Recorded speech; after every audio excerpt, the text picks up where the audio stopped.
श्रीमद् भागवत गीता अध्याय 2 श्लोक 28।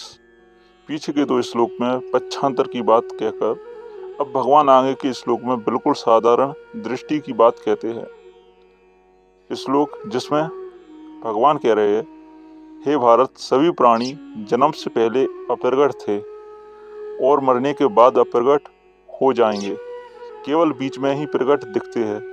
अतः इसमें शोक करने की बात ही क्या है। अर्थात देखने, सुनने और समझने में आने वाले जितने भी प्राणी शरीर आदि है, वे सब के सब जन्म से पहले अप्रगट थे, अर्थात दिखते नहीं थे। ये सभी प्राणी मरने के बाद अप्रगट हो जाएंगे, अर्थात इनका नाश होने पर ये सभी नहीं में चले जाएंगे, दिखेंगे नहीं। ये सभी प्राणी बीच में अर्थात जन्म के बाद और मृत्यु के पहले प्रकट दिखाई देते हैं।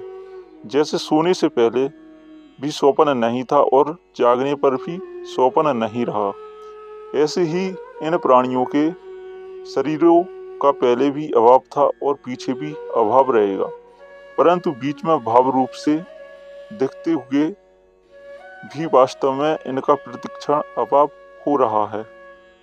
जो आदि और अंत में नहीं होता वह बीच में भी नहीं होता।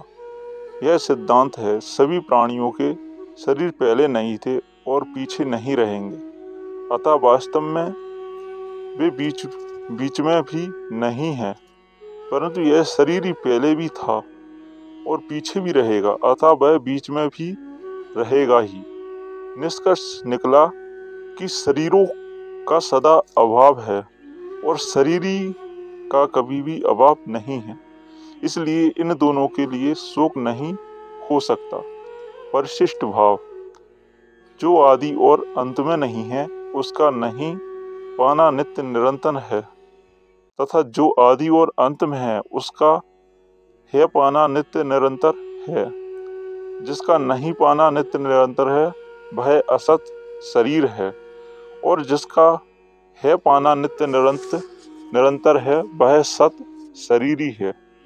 असत के साथ हमारा नित्य वियोग और सत्य के साथ हमारा नित्य योग है। के लिए तो हमारा श्लोक यहीं पर समाप्त होता है। मिलते हैं अगली वीडियो में, जब तक के लिए श्री राधे, हरे कृष्ण।